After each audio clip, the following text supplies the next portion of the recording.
What's up, guys? Happy Friday. I don't know about you, but I'm so excited that the weekend is finally upon us. Now, my name is Tracy. Welcome back to News for You. And today, we're going to be getting into the new rules for Namboole Stadium. We're also going to be talking about English. They're weak. My English is depleted. Anyway, we're also going to be talking about Beyoncé and how she's allegedly cultural appropriating. We're also going to talk about John Katumba and what he said. Then we'll also get into all the Love Island tea, all of that and so much more coming up. Stay tuned.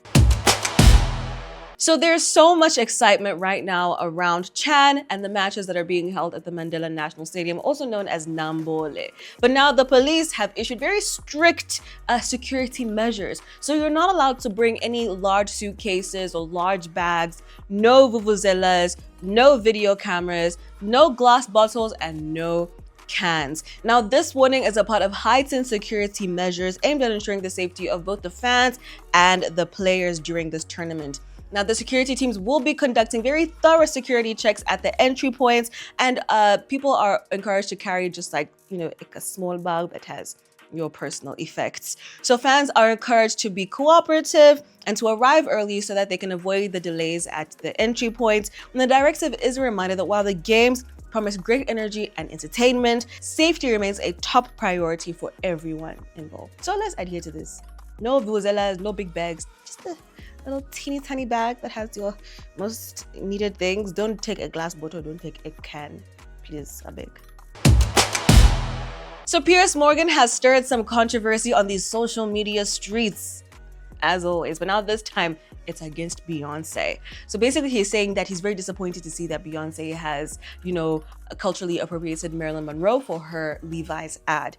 Basically, Beyoncé wore a blonde wig, she was glamorously styled, and obviously this was inspired by Marilyn Monroe. And also the fans and critics quickly pushed back against Piers Morgan, saying that Marilyn Monroe is a person, not a culture to be appropriated. And even then, Beyoncé's look was a respectful homage to Marilyn Monroe, not cultural appropriation. Now, legendary singer Dionne Warwick also said something to criticize Piers Morgan, to which he replied, "Oh, not you too, Dionne, it was a joke." A joke?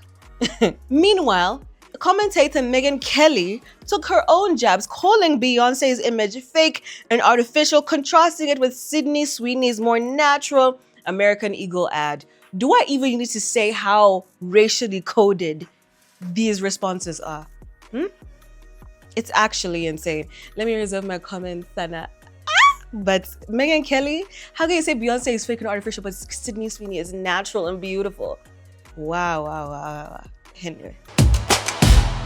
During an interview on Next Radio, John Katumba, who is a running presidential candidate, expressed his points if he were given the presidential mantle. He said that when given the mandate for the young people, once they get married, we shall offer them free housing of a 2-bedroomed house with a living room space. He equally expressed what he believes is Uganda's biggest problem with the leadership. He mentioned that whoever is in office is working for their own stomach and not for the good of the country. I think this also speaks to what someone said earlier about reducing the MPs' salaries, so that they can see who's really there to serve and who's really there to just make business out of politics. Let's wait and see how this turns out, though. Oh, Love Island USA Season 7. Actually, I think it might be one of the most interesting seasons yet. Not because of what happened on the show, but because of what's happened after the show. So let's break it down. Let's start with our crash out queen, Huda. Huda, during Love Island, was a very hot topic. She caused a lot of, shall I say, friction. She had very many crash outs. She was falling in love left, right, center, and it wasn't working. And my girl was crashing out. But people would think that she'd be the least liked on the outside. However, she proved to be one of the most liked because she's getting the biggest fan base outside of the villa. And she's currently now in a full-blown relationship. And it's only been about 2-3 weeks since Love Island wrapped. She's already in a full-blown relationship. And she's also gotten some huge brand deals. It looks like she might be acting. She might be doing a collaboration with her namesake, Huda Beauty. And she also did something recently with Polly, and I absolutely love it for her. Get your bag, girl. But also get some therapy. Let's also talk about cancel culture and Sierra. I don't know about you guys, but I never liked Sierra from the jump. something was off about that honey from day dot.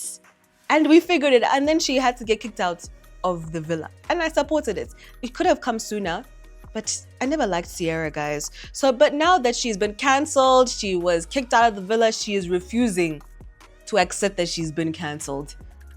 She did her own reunion for herself, 4-part series, explaining her part. She spoke about Nick and Olandria, and she says when she said the slur, she was accidentally holding space for the slur. How do you accidentally hold space? The words that she uses and the way she speaks really irritate me. I don't want to lie to you, but clearly cancel culture is not working on Ciara. She's refused to be canceled. She's still everywhere on our TikToks. Now, who is thriving and who was fake on Love Island? The Fame Game, Ace, Jeremiah, and Ciara, were they really on Love Island looking for love or just chasing the bag? Ciara, I think, was there because she wanted to become an influencer. It did not work. Jeremiah, I believe, was there for love. Ace was not there for love. I say what I said. I don't like Ace. This is an Ace and Shelly. Shall I say what? I don't like them. I don't want to lie to you. I don't want to lie to you. Him and Shelly were a strategic couple. I believe it. I really believe it. But yeah, why are you voting off people with strong connections? You guys have a strong connection, but you're seeing people who have strong connections and you're voting off their partner because you want them to explore. How do you get to make that decision? Ace and Shelly. Now, let's also talk about something that has really underscored their experience outside of the villa, which is mental health. A lot of people took Love Island a little bit too seriously, especially the newcomers. They had too much to say, and they went as far as calling CPS on Huda so that her child could get taken away. They went as far as calling ICE on Ciara's family so her family could get deported. Guys, it's never that serious. It should never get that far. There's racial hate against Shelly and Olandria. Guys, it should never get that far. These are people having a human experience. They're not robots. They're going to see what you're saying about them. There's no reason to go that far. Imagine now I don't like someone and I'm going there to their page to leave hate comments. What is that? What is that? And that is a wrap for today, guys. As always, please be sure to leave a comment down below. Let us know what you thought of the show. Like, share, subscribe, all of that good stuff. And have a great weekend. Remember, make good choices. And don't do anything I wouldn't do. Bye.